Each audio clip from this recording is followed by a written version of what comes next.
আজ আমাদের এখানে শীতলা মায়ের পূজা।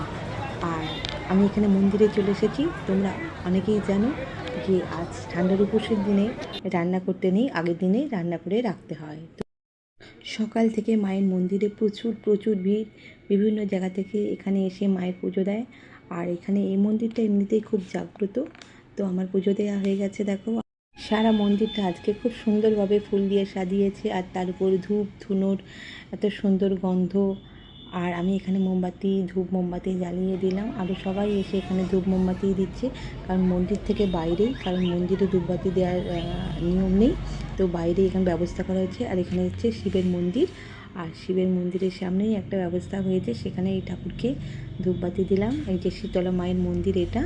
আর এখানে মা শীতলা আছেন, ফুলে পুরো ঢাকা হয়ে গেছে। মাকে কত সুন্দর লাগছে দেখো, ফুলের মধ্যেও যেন কত সুন্দর একটা মায়ের একটা জায়গা, কত শান্তির জায়গা। যাই হোক, এখন পূজার প্রসাদ দেওয়া হবে, বিকালবেলা পূজার প্রসাদ দেওয়া হবে। তো আমি এখন পূজা টুজা দিয়েই চলে এলাম। সামনে বান্ধবীর বাড়ি আছে, তার সাথে দেখা করে বাড়ি চলে যাব আজকে। তো রান্নার ঝামেলা নেই, তো আজকে বেশ ভালোই হলো।